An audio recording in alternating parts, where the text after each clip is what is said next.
Alright, aujourd'hui je vais vous expliquer exactement comment faire que des paiements en une fois en closing. Je vais vous donner la stratégie que je donne sur les challenges que je gère, les challenges des plus gros infopreneurs français et surtout la méthode que je donne à tous mes élèves. Comme vous pouvez le voir juste ici, hop, on va mettre en rouge. Kenza qui est totalement débutante en closing, qui a fait 5 900 euros de vente, donc 590 euros de commission. Et ici, Pascal qui a fait 630 euros de commission, donc 6 300 euros de vente en une journée. Ok. Ensuite, je vous ai mis une stat d'un challenge que j'ai organisé avec un petit infopreneur où on a fait tout simplement 575 363 euros encaissés uniquement en février. Alors que de base, cette personne tournait entre 150 à 200 cas par mois. Et juste en adaptant cette méthode, on a fait plus que x2. Donc, c'est tout simplement la meilleure méthode pour faire que des paiements une fois. Comme vous pouvez le voir, il n'y a pratiquement que ça, que des 5000, etc.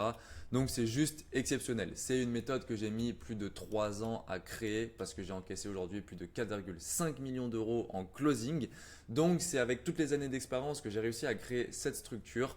Donc, aujourd'hui, je voulais la partager, vous la détailler et vous expliquer surtout comment faire que des paiements une fois grâce à ça.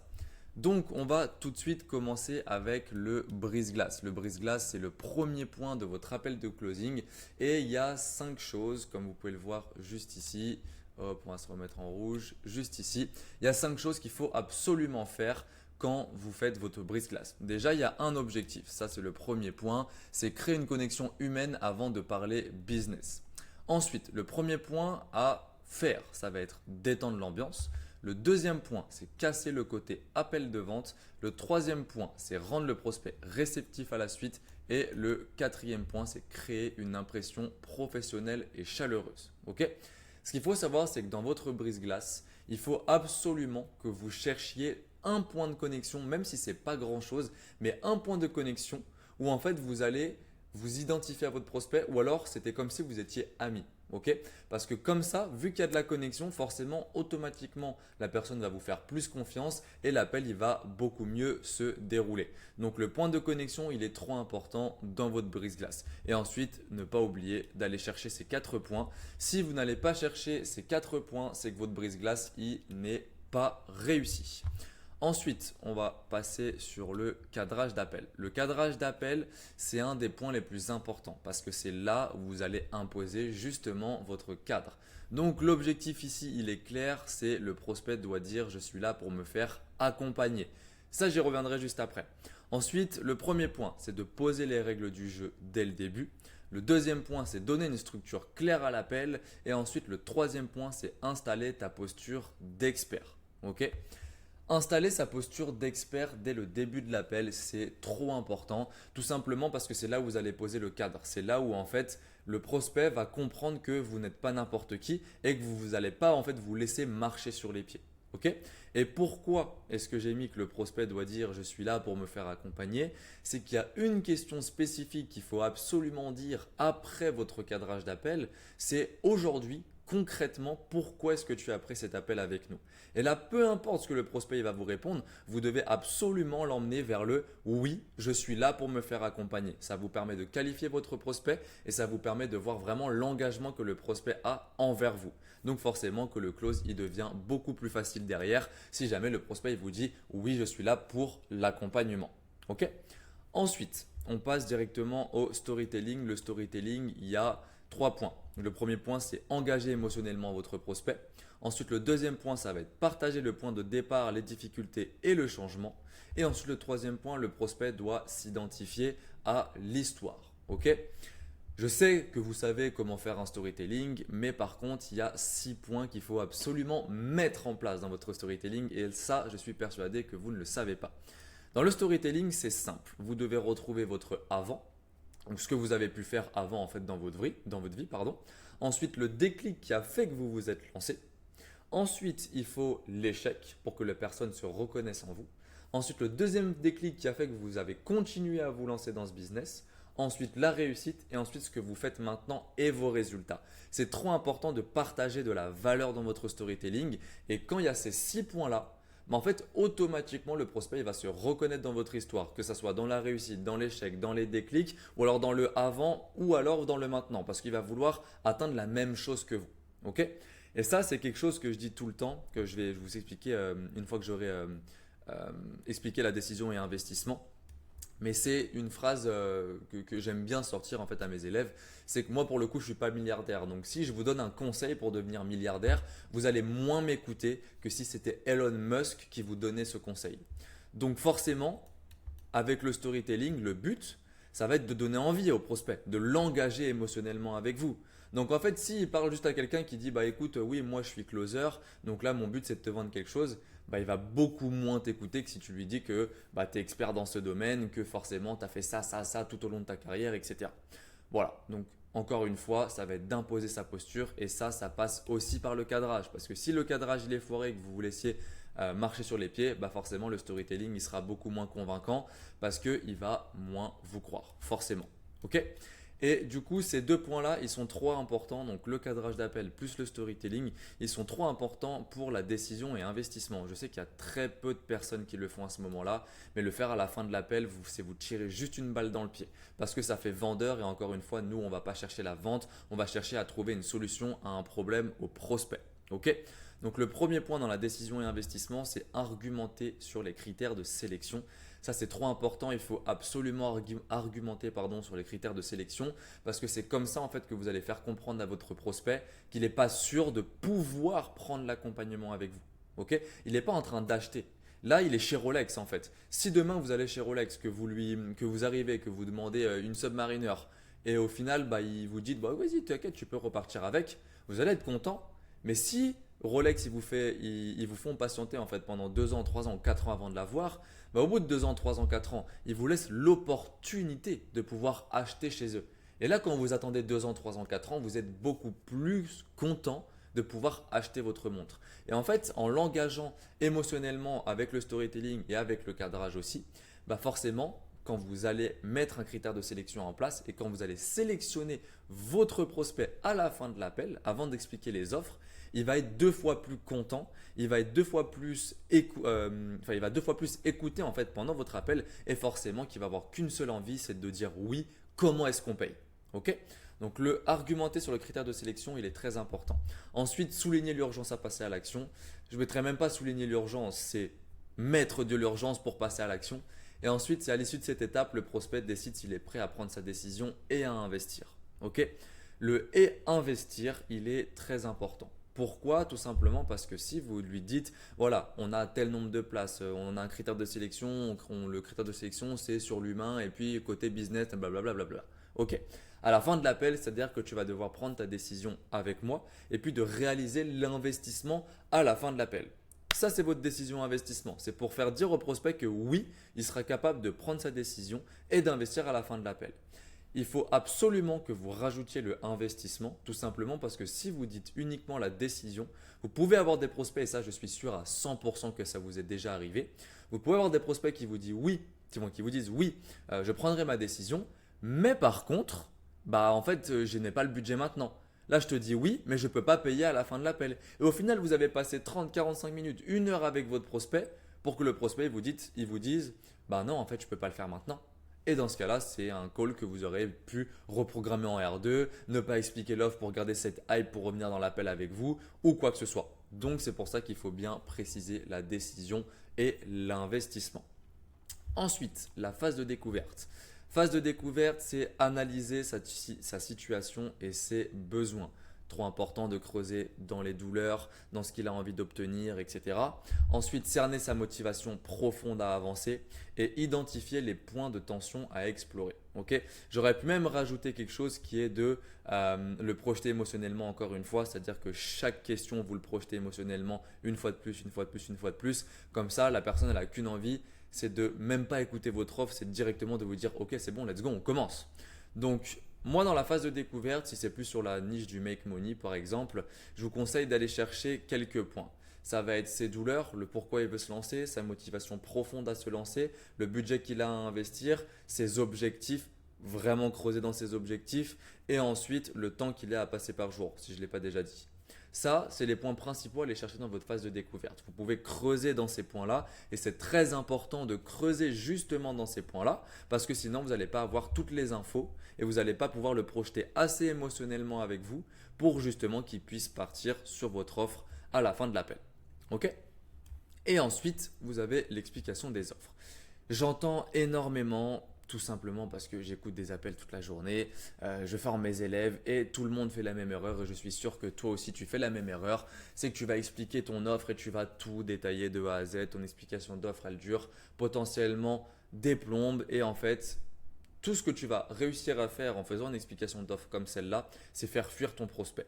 Pourquoi? Excusez-moi.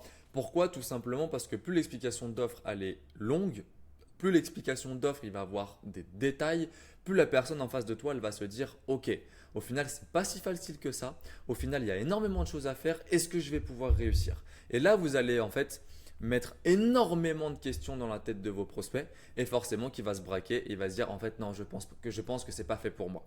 Donc les points à retenir, c'est formuler une proposition adaptée en se basant sur la découverte. Donc forcément vous lui expliquez l'offre, s'il vous dit qu'il a des points qu'il préfère, bah, vous accentuez sur ces points-là. Ensuite expliquer les offres et les avantages de l'offre en lien avec le besoin, ça rejoint un peu le premier point. Et ensuite, c'est créer de la clarté et lever les doutes. Et comment créer de la clarté et lever les doutes? C'est tout simplement en faisant une explication d'offre qui est courte, qui est nette et qui est précise. Vous rentrez dans le vif du sujet, boum, on va t'accompagner sur tel point, tel point, tel point pour te faire devenir expert. Grâce à ça, tu vas pouvoir atteindre ça, ça, ça, ça, ça. Et là, en fait, en 1-2 minutes, ton explication d'offre, elle doit être terminée et le mec, il doit tout comprendre ce que vous allez faire dans l'accompagnement sans rentrer dans le détail. Vous demandez bien évidemment s'il a des questions sur certains points particuliers, si vous voulez que vous rentiez en fait dans les détails sur certains points. S'il n'en a pas, tant mieux. S'il en a, il n'y a pas de souci, vous lui apportez de la valeur. Donc en fait, c'est encore un plus que vous lui donnez en apportant de la valeur et en détaillant 1 ou 2 points maximum. Et comme ça, encore une fois, bah, il va avoir 2 fois plus envie de partir avec vous sur l'accompagnement. Je me pose une seconde, je bois une petite gorgée d'eau et je reviens tout de suite. Alright, on continue. Maintenant, on passe sur la partie des objections. La partie des objections, il y a 3 points. Ça va être écouter activement les craintes. Si vous ne les écoutez pas activement, vous ne pouvez pas bien les traiter. Ensuite, ça va être de creuser pour comprendre davantage. Il faut absolument creuser dans les objections. Et ensuite, c'est 3, apporter des réponses sur mesure. Vous ne devez pas lui répondre n'importe quoi juste pour essayer de lui vendre. Plus vous allez essayer de vendre quelque chose, moins vous allez le vendre. Encore une fois, il faut que vous soyez le médecin. Si vous allez chez le médecin et que le médecin il vous dit bah, vous devez payer 2000 € pour résoudre votre problème de tête, enfin parce que vous avez mal à la tête, alors que s'il vous dit bah écoute, le problème c'est que tu as mal à la tête, donc pour résoudre ce problème, il faut que tu ailles chercher une boîte de Doliprane.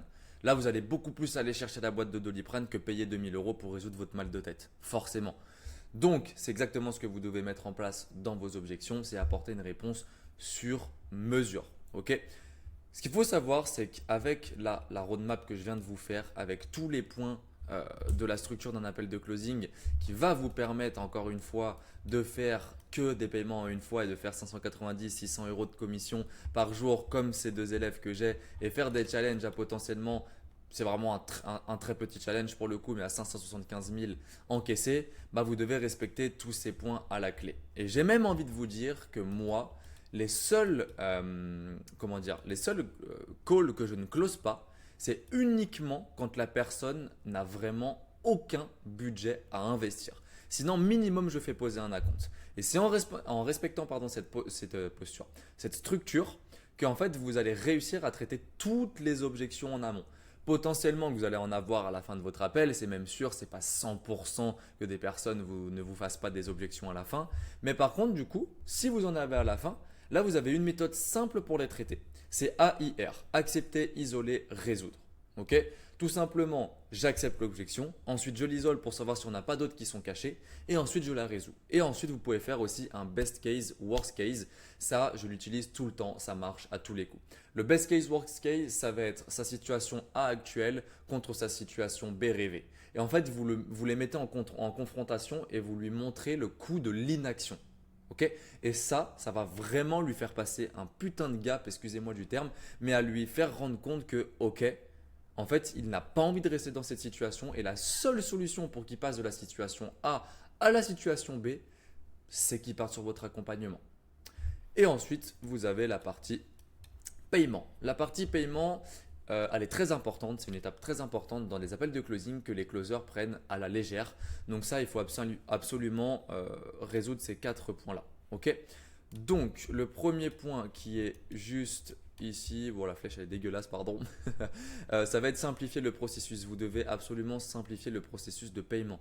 C'est-à-dire que vous restez toujours en fait en contact avec lui. C'est pour ça que le deuxième point, c'est instaurer confiance et sécurité. Le troisième, se taire après le paiement, mais ça j'y reviendrai juste après. Et le 4, ça vous le savez, mais c'est jamais utiliser les mots paiement et payer, etc. C'est des mots rédhibitoires, c'est des mots qui rentrent dans la tête de vos prospects. Il faut absolument que le prospect se rende compte que ce n'est pas un paiement, mais c'est un investissement sur lui-même. Ok. Donc jamais utiliser ces mots-là. Ensuite, simplifier le processus et instaurer confiance et sécurité. Ça va passer par l'accompagner dans le paiement. Par exemple, avant que vous lui envoyiez le lien de paiement, en fait, vous lui dites écoute, est-ce que tu peux m'envoyer ton nom, prénom, adresse email, comme ça je vais pouvoir déjà faire l'onboarding avec toi. Comme ça, une fois que l'investissement est réalisé, je t'accompagne dans ton onboarding et on va pouvoir directement commencer ensemble et programmer le premier call, potentiellement s'il y a des calls ou peu importe. Là, vous l'accompagnez en fait. Donc, vous instaurez confiance et sécurité. Ok.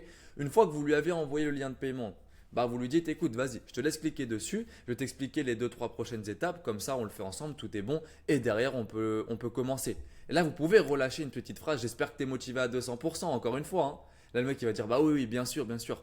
Et là, encore une fois, il va payer. Le se taire après le paiement, c'est trop important parce que quand vous annoncez votre prix, c'est le premier qui parle qui perd. Les temps de pause dans votre appel de closing, que ce soit au niveau du paiement ou que ce soit de partout, ils sont trop importants. Parce que c'est là où en fait le prospect, vous allez le faire parler. Parce qu'il ne va pas aimer les moments de pause, il ne va pas aimer les blancs, il va se sentir gêné, donc il va débiter. Et forcément, plus il débite, plus il va vous donner des informations, plus pour vous, ça va être facile de le closer. Surtout sur le paiement, parce que c'est le moment le plus crucial de l'appel. Donc en fait, si vous laissez un blanc, potentiellement qu'il va vous donner les objections directes. Et du coup, le close il devient beaucoup plus facile parce que vous avez juste à utiliser encore une fois la méthode AIR, accepter, isoler et résoudre pour pouvoir traiter toutes les objections. Ok. Et ensuite, hop, vous avez le mindset closer. Ça, c'est un petit plus que je vous ai rajouté. C'est que le closer n'est pas un vendeur, il guide une décision. C'est l'exemple, pardon mes lunettes, c'est l'exemple que je vous ai donné avec le médecin. Vous êtes là pour apporter une solution à un problème et vous n'êtes pas là pour vendre quelque chose. Ensuite, le deuxième point, c'est qu'il n'écoute plus qu'il parle. C'est simple, dans un appel de closing, votre prospect doit parler maximum 70% du temps. Et moi, je trouve ça mieux qu'il parle 60%. Entre 60 et 70% du temps, mieux 65, allez, entre les deux on va dire. Et vous devez parler 30 ou 40% du call, pas plus. Si vous rentrez à plus de 50, 60% du call, en fait c'est juste vous débiter et le prospect ne va même pas écouter ce que vous allez lui dire. Donc vous écoutez plus, le closer pardon c'est ça, il écoute plus qu'il ne parle. Ensuite, le troisième point, c'est qu'il garde le contrôle du cadre et de son émotionnel. Vous ne devez absolument pas faire rentrer l'émotionnel dans vos calls de closing parce que sinon, le prospect il va le ressentir. Déjà de 1, vous n'allez pas vouloir les closer. Et de 2, en fait, il n'a pas besoin d'amis. Vous êtes là pour être entre le ami et entre le professionnel. Vous êtes la personne qui va lui faire passer à l'action. Ok. Donc vous ne devez pas faire rentrer le côté émotionnel dans vos appels de closing et vous devez garder le contrôle du cadre et de votre émotionnel. Et ensuite, il vend avec éthique, clarté et alignement. On n'est pas là non plus pour arracher le billet des clients. Et éthique, clarté et alignement, c'est très important de respecter toujours la vibe de votre infopreneur et de jamais vendre du rêve parce que sinon, vous allez avoir des mauvaises répercussions et ensuite, vous n'allez plus jamais pouvoir closer, tout simplement. Donc du coup, encore une fois, si vous respectez cette roadmap à la perfection, vous allez pouvoir faire que des paiements en une fois. Je vous le garantis, je peux vous remontrer encore une fois les stats. Regardez sur tous les paiements combien de one time il y a. Ça doit être 70%, même 90% de là, tous les clauses qu'il y a eu. Alors je peux vous prouver qu'il n'y a pas que des clauses en une fois et que j'ai pas mis un filtre parce que là c'est 2750 et il y a eu encaissé 500 et 991. Mais bref, vraiment, peut-être 90% de juste ces clauses là qui ont été faits en one time uniquement parce que j'ai partagé cette valeur-là. Donc je tiens à vous la partager aujourd'hui parce que c'est vraiment quelque chose qui va pouvoir vous faire passer un gap, qui va vous faire passer de 5 000 euros par mois ou moins à plus de 10 000 euros, voire même 15 000 euros si vous arrivez à la mettre en place à 100%. Et tout ça, juste encore une fois, en prenant le même nombre de calls que vous prenez aujourd'hui. Ok? Et c'est moi, cette technique-là que j'ai mis plusieurs années à créer, tout simplement, qui m'a permis de faire plus de 16 730 euros de commission. Ça, c'est un tableau parmi tant d'autres que j'ai pu faire en closing, car encore une fois, au bout de 3 ans, j'ai encaissé plus de 4,5 millions d'euros en closing. Alors, ce n'est pas dans ma poche, moi je suis commissionné, mais plus de entre 4 et 4,5 millions d'euros closés. Ah, attendez, excusez-moi, la roadmap, elle a bugué. Nickel. Et du coup, comme je disais, c'est grâce à ça que j'ai pu faire 16 730 euros. Comme vous pouvez voir, 80 calls pris, 68 closés que 16 non closés. Il y a eu des mensualités, bien évidemment. Mais en cash, en mensualité, il n'y a eu que 15 000. Ok, donc j'aurais fait plus de 14 000, 15 000 euros de commission. Bref, en tout cas, c'est tout pour moi. J'espère que cette vidéo, elle vous aura plu, qu'elle va vous aider. Je vous conseille vraiment, vraiment, vraiment d'appliquer cette structure parce que vous pouvez voir les statistiques. Elles sont juste dinguissimes.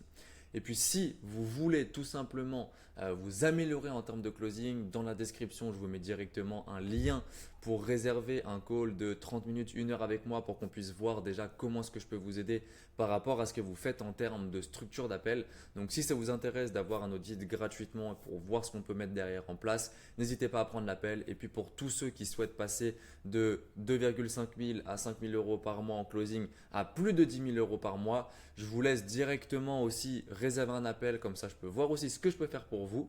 Et ensuite, je vous mets mon Instagram en description. Je partage aussi du contenu là-bas que je ne partage pas sur YouTube. Et je vous laisse aussi liker, commenter la vidéo pour me dire ce que vous en avez pensé. Et puis, vous abonner à la chaîne, c'est gratuit, ça fait toujours plaisir. Et si vous ne voulez pas rater toutes les prochaines vidéos, je vais essayer d'en sortir minimum 1 à 2 par semaine, full valeur comme ça, pour que vous puissiez tout simplement vous améliorer avec de la valeur gratuite.